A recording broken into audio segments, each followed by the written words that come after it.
For tonight's lecture, Larry has chosen the tantalizing title of What Obama's Elections Have Taught the Media and the Rest of Us. Ladies and gentlemen, Professor Larry Sabato.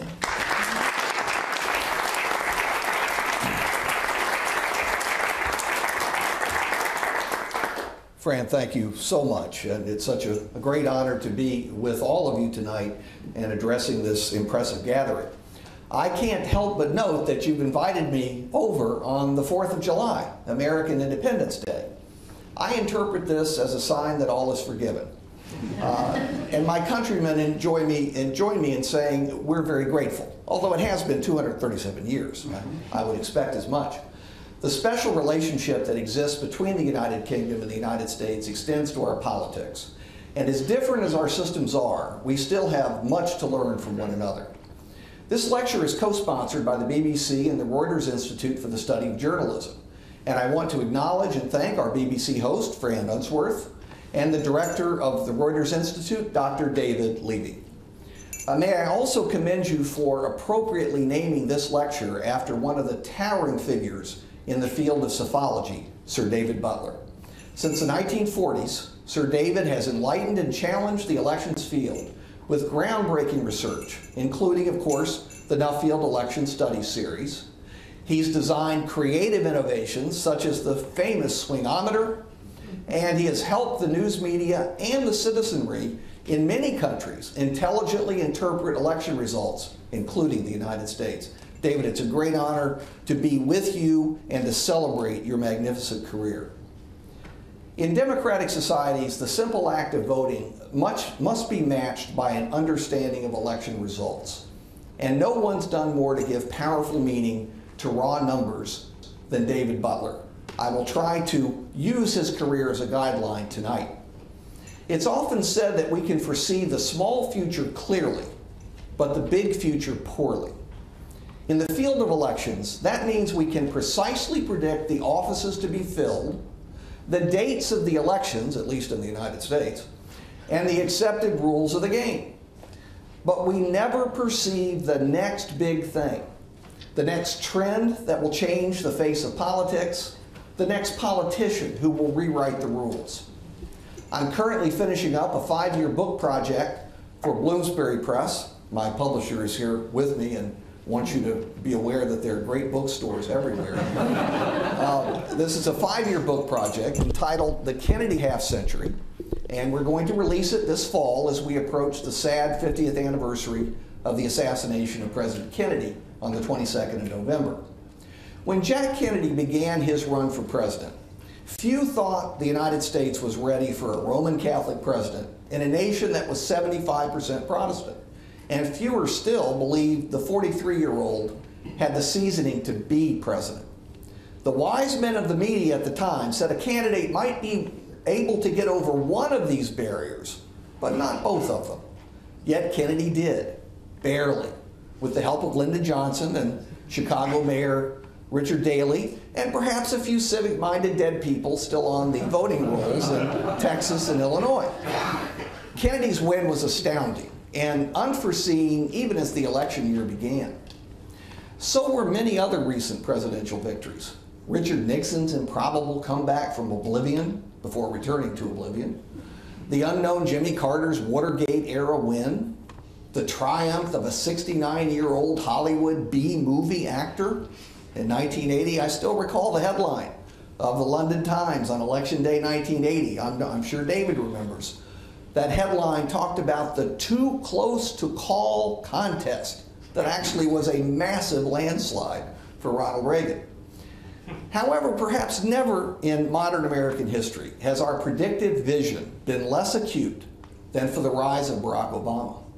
He was a mere state legislator 4 years before his election as president. He'd failed at his only bid for the U.S. House of Representatives in 2000. And oh yes, he was African American. And all 43 presidents of the United States before him had been white.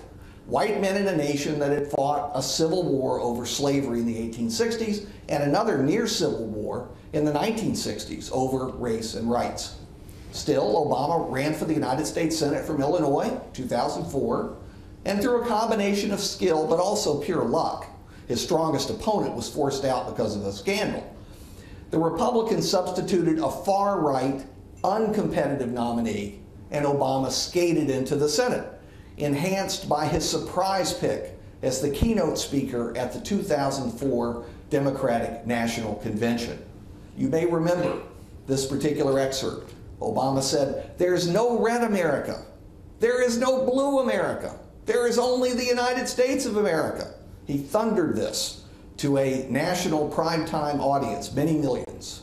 He referred to the colors, of course, assigned to the Republican and Democratic parties by the news media.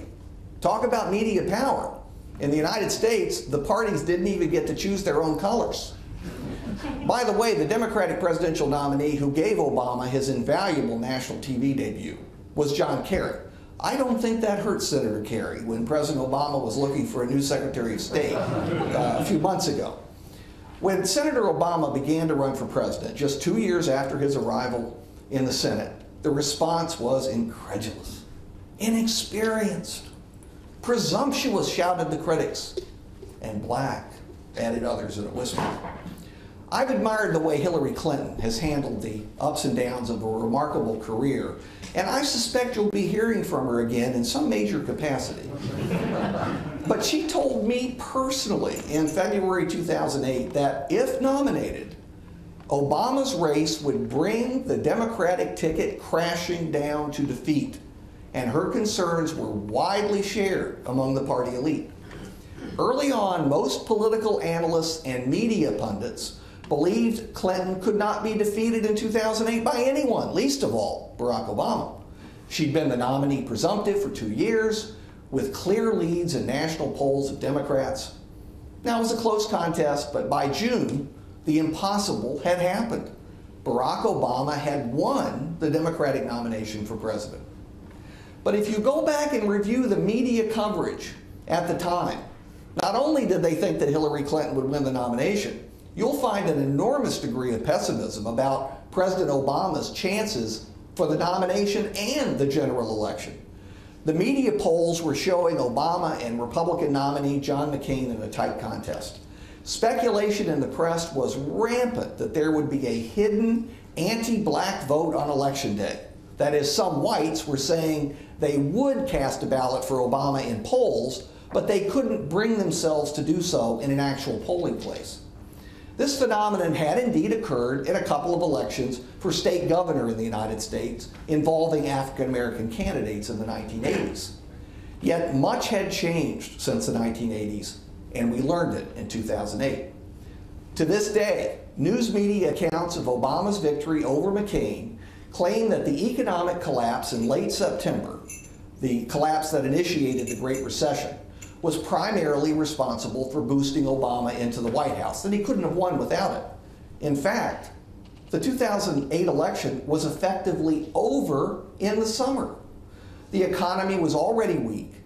President Bush was so deeply unpopular that his ratings rivaled Harry Truman's in 1952, in the 20s or low 30s at best.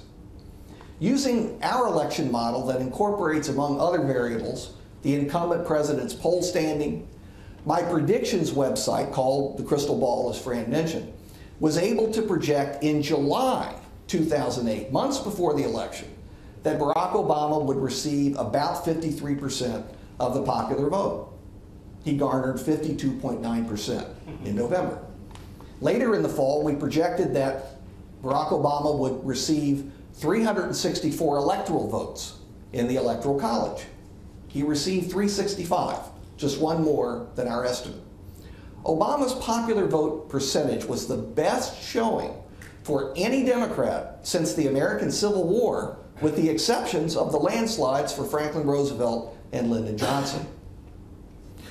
I'm going to return to 2008 in a moment, but I want to skip forward to the election we witnessed just last year, 2012, in the United States.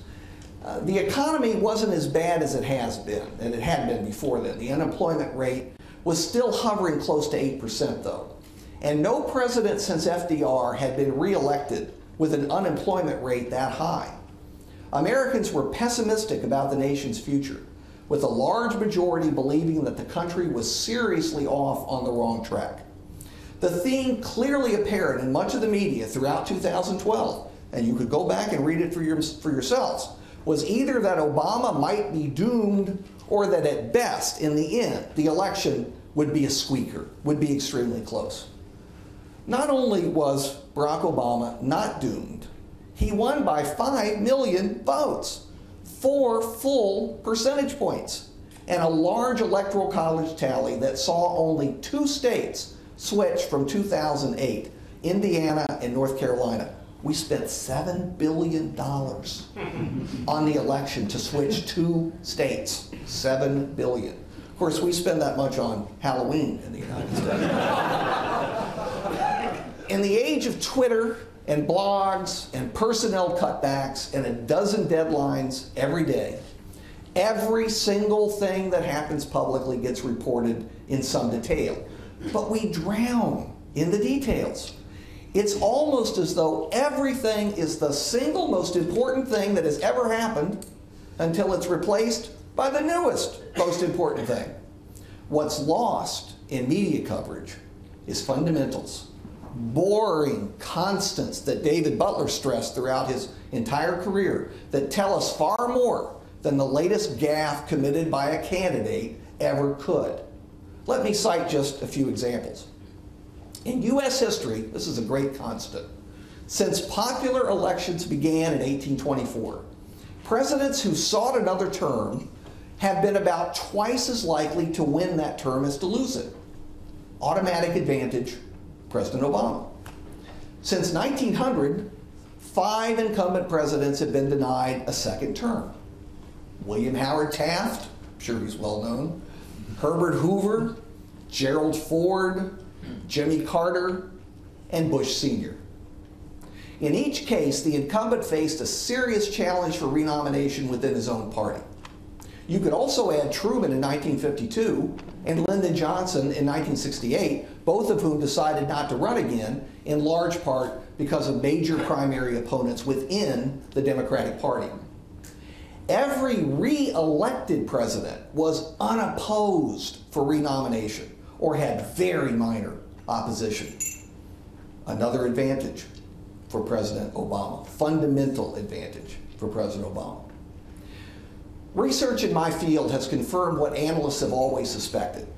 There is increased difficulty for a party to hold the White House with the addition of every 4-year term that it's in the White House. Grievances, scandals, missteps are cumulative. They add up, they make it more difficult to win again. The obverse of this axiom is also true. It's much easier to hold the White House when your party has been in control for just a short period of time. From the start of the 20th century until today, parties have almost always retained control of the White House for a second consecutive 4-year term. The sole exception, of course, was Jimmy Carter for the Democrats in 1980. Carter was the unluckiest president since Herbert Hoover. A horrible economy in the second half of his term, the humiliating Iranian hostage crisis, the Ted Kennedy challenge for renomination. But except for Jimmy, the incumbent presidents get re-elected if the party is new in the White House. In 2012, President Obama and the Democrats had held the White House for just 4 years. The memories of President Bush were very fresh. The Iraq War, Hurricane Katrina, the economic collapse, all of these things were in the public's mind.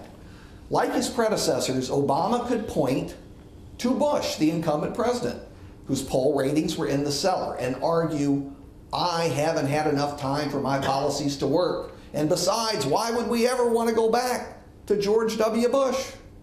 Fundamental advantage, President Obama. You see how the fundamental constants are adding up in his favor. While the press focused almost obsessively on the unemployment rate, political scientists have long known that another economic measure, the change in GDP, gross domestic product, is a much better indicator of how the public will react politically. People don't know the precise numbers, of course, but they sense whether the economy is improving or not. In the first 3 quarters of 2012, the United States GDP increased by 3.2%. historically just enough for an incumbent president to win. Another fundamental advantage for President Obama. Notice that I have yet to mention the challenger's name. That's because traditionally, voters exercise retrospective judgment in choosing a president. If the incumbent passes basic tests on the economy, on foreign policy, for example, no unpopular wars, on scandal, there are no scandals directly connected to a president, then a president's almost assured of re-election. Only when an incumbent fails on at least one of these measures is the challenger seriously considered for the White House. Now, an unacceptable challenger, say far-right Barry Goldwater back in 1964, or far-left George McGovern in 1972, sends people scurrying back to the incumbent, whatever their problems or doubts. Well, Mitt Romney was no Barry Goldwater. Romney was far more moderate than even he could admit. He had to pretend to be very conservative in order to get nominated by today's very conservative Republican primary electorate. Romney could perform splendidly in a presidential debate, as he did in early October when he defeated President Obama by a mile in the first presidential debate, but there was no lasting effect. Romney's many gaffes wiped out whatever gains he might have made in that debate, writing off 47% of the U.S. public as supposedly too dependent on government largesse to consider voting for a self-reliant Republican, or earlier, offending a very close ally of the United States with some bizarre comments about the Olympics. I don't know if anyone here remembers anything like that. The details escape me. But gaffes had little or nothing to do with the election results. The evidence is strong that a top-tier Republican nominee, such as former Florida Governor Jeb Bush or New Jersey Governor Chris Christie, who may run in 2016, they would have fared little better than Romney, which surprises people. Arguably, all of Romney's actual opponents for the Republican nomination, the ones who actually ran in the primaries, like former Speaker Newt Gingrich, would have lost by wider margins than Romney did. Why is this so? Well, the fundamentals I just outlined are part of it. And as I've noted, those fundamentals receive very little attention from a media obsessed with each day's insignificant events. Overall, though, I think two massive political and social elements, developments, explain what is happening in American politics. And it's important for everybody to focus on these two fundamentals. First, America is polarized into two warring party camps in a way that's actually unusual in recent decades. We haven't been this far apart in a long time. Our current parties are coalitions of groups. That hasn't changed. But ideologically, the American political parties have been purified on both sides. From Franklin Roosevelt until Bill Clinton, both the Republican Party and the Democratic Party contained a fair number of ideological apostates. Liberal Northern Republicans and conservative Southern Democrats were relatively common. This encouraged bipartisanship in both houses of Congress and in many state legislatures. Big legislation, major new programs required backing from both sides to pass, unlike, for example, Obamacare, which was passed on the votes almost entirely of Democrats. For example, back in the 1960s, civil rights bills and the establishment of health care for the elderly, called Medicare, received many votes from both parties. Remarkably, because of the prevalence of conservative Southern Democrats in those days, a larger proportion of Republicans than Democrats in Congress backed civil rights. That always shocks people. The Democratic Party was the party opposed to civil rights. Republicans were in favor. Today, virtually without exception, Democrats in Congress are liberal, Republicans in Congress are conservative. One recent study, amazingly, has shown that the most conservative Democrat currently serving in Congress is more liberal than the most liberal Republican in Congress. It's, again, two different worlds. Bipartisanship may not be dead, but it's on life support. In ideological terms, Republicans are from Mars and Democrats are from Venus. I'm sure you have nothing like this in the United Kingdom. Voters have realigned as well. They sorted themselves out by ideology into the Liberal Party and the Conservative Party. They agree on very little, at least with respect to controversial social and economic policies. Crossover voting, where people will vote for the other party, has been reduced too. And Americans have even sorted themselves out ideologically.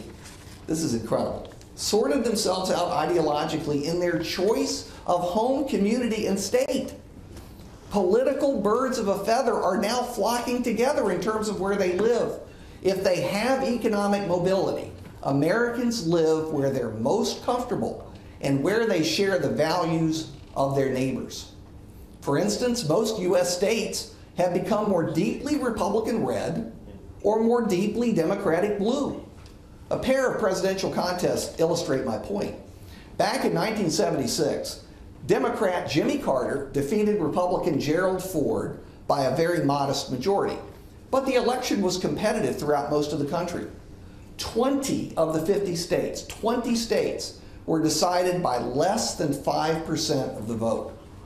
In 2012, Barack Obama also defeated Mitt Romney by a modest majority, but only 4 states, not 20, 4 states were decided by less than 5% of the votes. A majority of the states, 27 of the 50 states, went for Obama or Romney by massive landslides of 15% or more. It's just really remarkable in so many ways. So much for there being no red America and no blue America, as Obama once declared.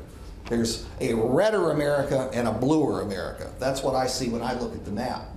Now, what about those independents the media talk about endlessly who don't identify with either party?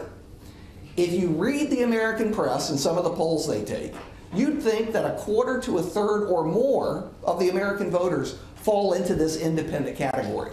That's, according to the media, an enormous swing group that can go either way and picks all the winners of all the elections. It makes for great, exciting headlines, and it is totally phony. Totally phony. A tall stack of research shows that true independents are tiny in number, at most 5 to 8% of the electorate, and many of them are disengaged and don't vote at all. The hidden partisans, people who say they're independent because it has social cachet or helps them avoid family or workplace arguments, actually have a very clear partisanship once their voting choices are examined, and they vote for one party at least as often as the fully declared partisans. Thus, much of the media drama about the undecided vote is invented. Invented. Another trend complements polarization. It's even more powerful than polarization. It's the changing composition of the American electorate, something that you're seeing in Britain as well. Demography is destiny, increasingly so, and it's helping the Democrats and terrifying the Republicans, and perhaps, underlined perhaps 10 times, spurring the Republican Party to make long overdue shifts. Bluntly put, much of the voting in America today is directly related to race and gender. Democrats now regularly win the votes of about 80% of all minority voters: African Americans, Hispanics, Asian Americans, other minority groups, 80%. Republicans, on the other hand, win up to 60% of the votes of whites. That white support was enough for the Republican nominee for president to win 3 landslides in the 1980s. Mitt Romney, people don't believe this, but it's true. Mitt Romney ran as strongly as Ronald Reagan and George Bush Sr. among whites. Reagan and Bush won landslides. Romney got 47% of the vote. That's because in the 1980s, whites were more than 85% of the national electorate. In 2012, whites were just 72% of those who voted for president. Meanwhile, The muscle of minorities is increasing by about 2% of the total vote every 4 years in the presidential cycle. I expect minorities to be close to 30% of the national vote for the next presidential election in 2016. By around 2044, all minorities taken together will be a majority of the U.S. population. And 2044 is just around the corner. I look forward to celebrating it with David. Even though it's going to take a while longer for minority groups to account for a majority of the actual electorate, the trend is unmistakable and irreversible. Either Republicans begin to win considerably more than their current 20% share of the minority vote, 20%, or they're going to be a permanent minority party. They're going to win the White House only when Democrats forfeit it temporarily because of a bad recession, an unpopular war, or a serious scandal. Instead of a two-party system, the United States could be developing a party-and-a-half system. Now, you might ask, couldn't Republicans just increase their share of the white vote? Wouldn't that work? It's highly unlikely.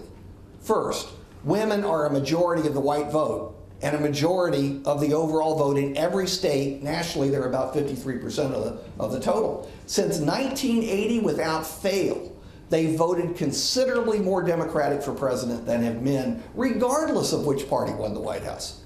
This so-called gender gap is generated by many factors, primarily economics, but also women's views on war and peace, abortion and contraception, and other social issues.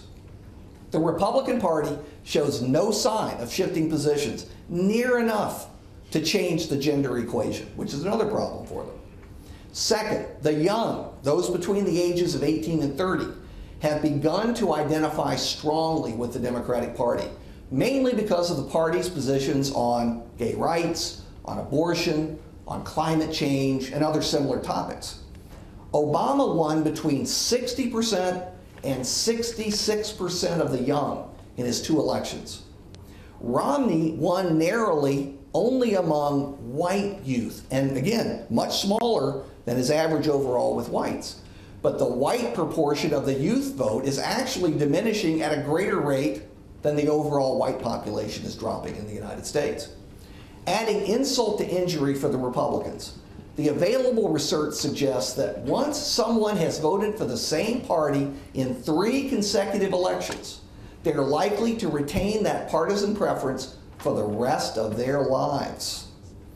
Republicans appear unwilling so far to jettison their conservative social policies, which will be essential if the Republicans are to win more of the youth vote. It's easy to see why they're hesitant to change those social policies. Mitt Romney, just like George Bush, just like John McCain, captured nearly 80% of the white Christian evangelical vote. The very people who would abandon the Republican Party if it suddenly became pro-choice on abortion or supportive of gay marriage. Republicans are also strongest among those 65 years of age and older. Generational replacement, though, and I love that euphemism, generational replacement reduces the value of an edge among older people with each passing year, for a reason I won't discuss. The future of politics, like everything else, really does belong to the young. Now, this can change if and when the economy tanks under a Democratic president. You never know. And Republicans can continue to win midterm elections as they did in 2010, and I suspect they may well do again in 2014. Why?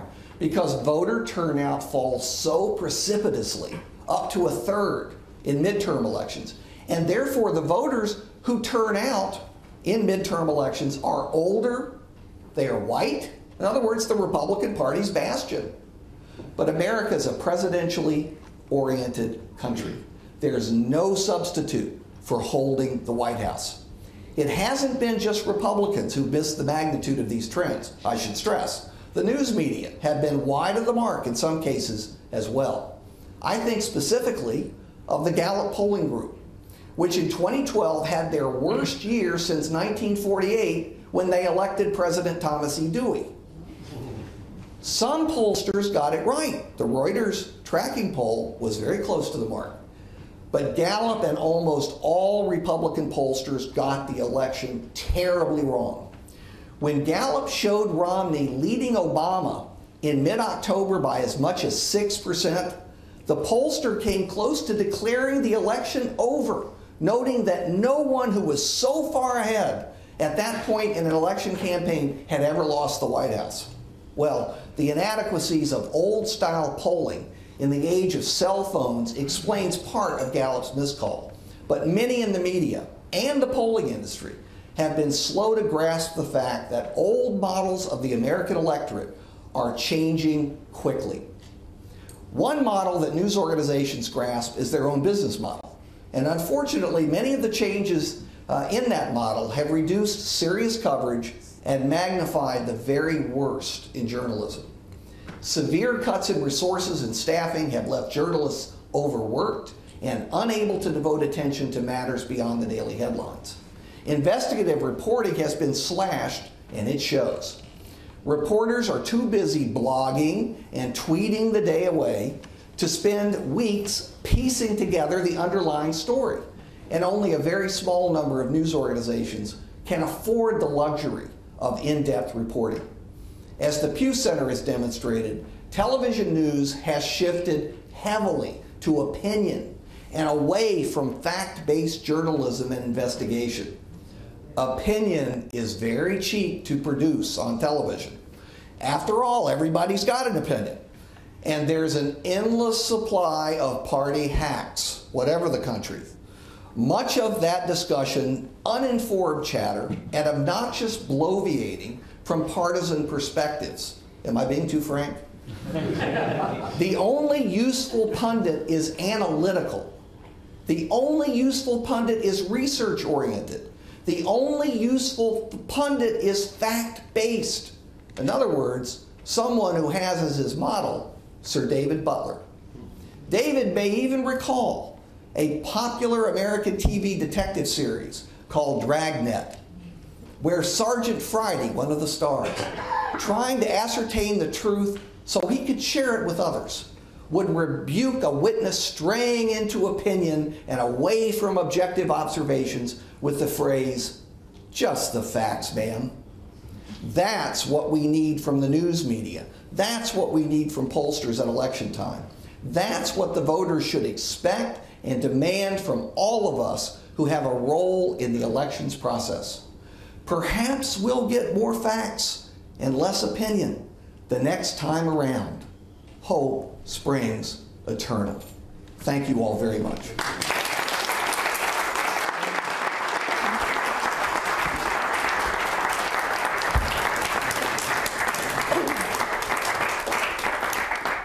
Well, thank you, Professor Sabato, for that fascinating overview of some of the big trends in US politics. I was struck by your warning about how we in the media might do a little better at understanding the long view. And of course, there's the issue of the balance between fact and opinion, and you won't be surprised to hear that that debate is far from being unique to the United States, of course. Now, we do have some time for questions, and we have a very distinguished audience here. So I would be very interested to see what you think about the trends in US electorate and the treatment of elections by the media, or indeed any of the other issues that have been raised by Professor Sabato. If you would wait for the microphone to come to you, because we are recording this, and also state who you are. And I saw Nick Robinson's hand up first, so if we could get the microphone to Nick.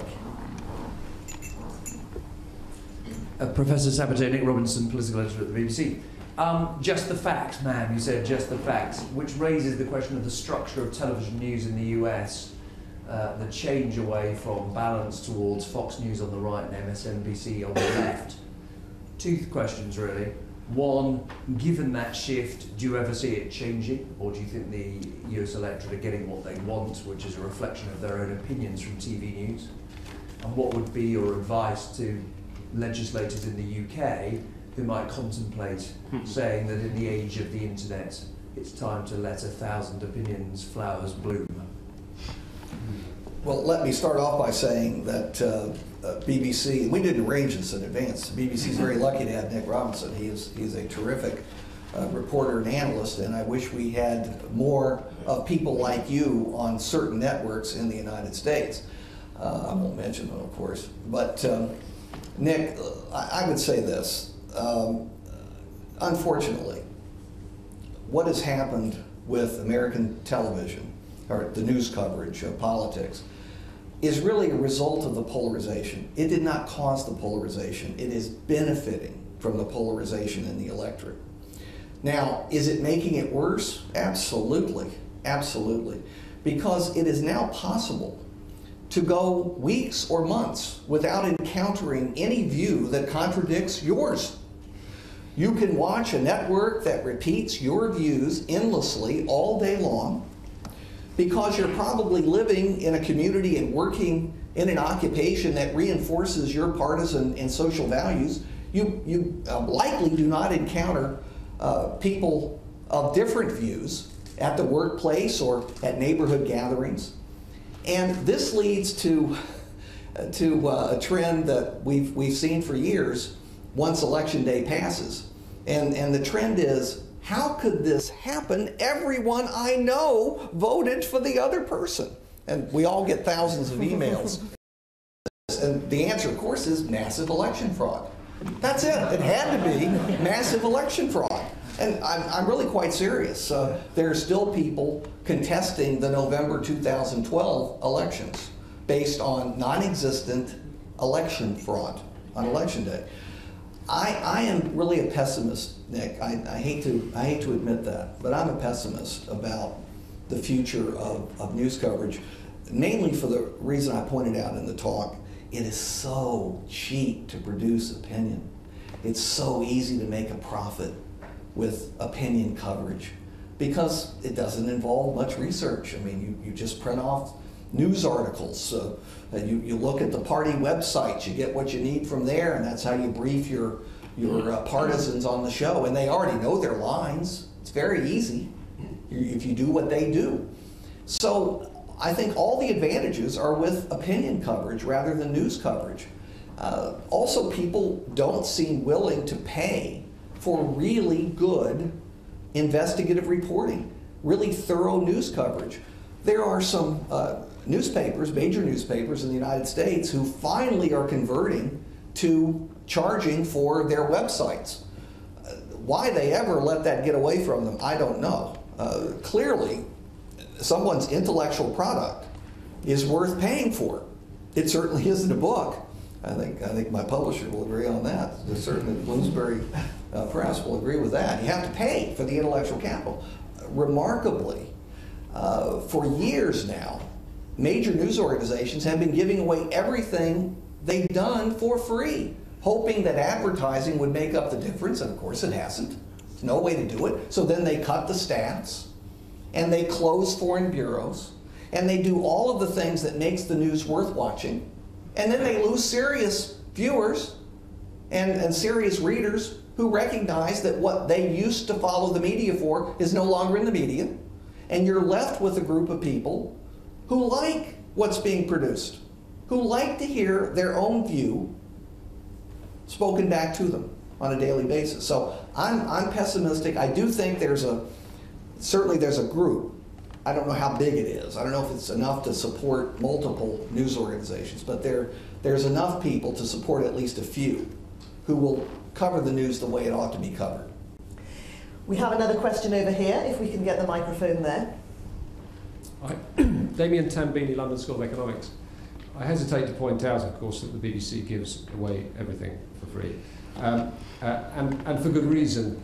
I wonder if we can kind of push you a little further in your analysis, because I'm just wondering if the media are not just are also a cause of the polarisation. You know, the bad media coverage is not just a result. If I summarise your lecture, you say the media coverage is distorting, it makes things seem more polarised, exaggerates small differences, and focuses on the wrong stuff.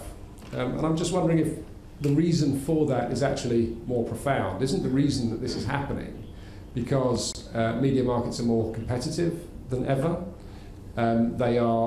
It's necessary to present political news according to very polarised frames, exaggerate context, make things seem closer than they are. Aren't there a set of structural reasons that these deficits and problems in coverage emerge, to which organisations like the BBC, for example, are one important answer in this country at least? Of course. Certainly those are elements to the problem. And I should note, I wasn't commenting on the BBC, I'm commenting on the American news corporations, or actually corporations that own the news companies. I don't think they necessarily have news values in some cases. But all that's true. I wouldn't dispute anything you suggested. In fact, I opened up by suggesting that the news coverage didn't cause the polarization. It is partly a product of the polarization, but it also feeds into it. It's an echo chamber, and people's views, partisan views, are reinforced by the fact that often they don't hear another side, or if they hear another side, it's devalued in the discussion on a particular channel or in a particular publication. So, look, everyone has a share of the blame.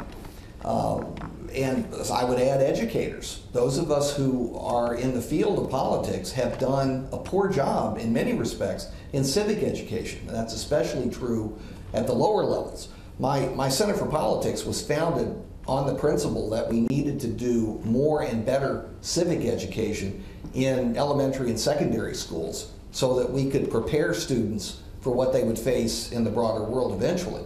So education's a critical part of this too, and maybe education will help the news media to cover the substance of politics more than the style and the glitz and the glamour.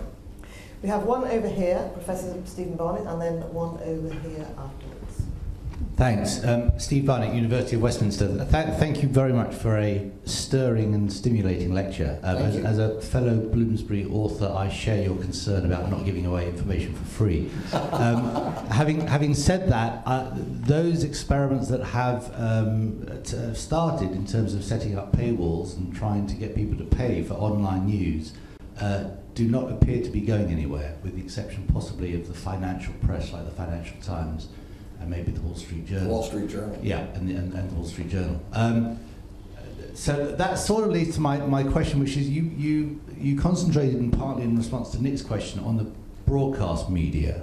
You'll be aware that we're in the middle of an interesting debate on press ethics, including their online manifestations. Whereas in America, the traditional journalistic ethic within newspapers has been a much greater separation between news and comment, fact and comment.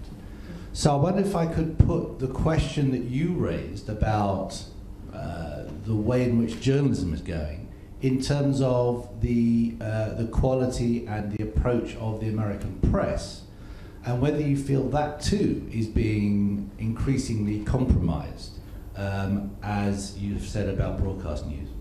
Well, in some cases, I would have to say that the line separating editorial and news is still pretty stable and firm in most cases in the United States. Your press has always been different. Yes. So in the United States, I think that division remains to be true. Here's the fundamental problem. You mentioned that people won't pay for the information. Well, partly it's because they're now addicted to getting the information for free.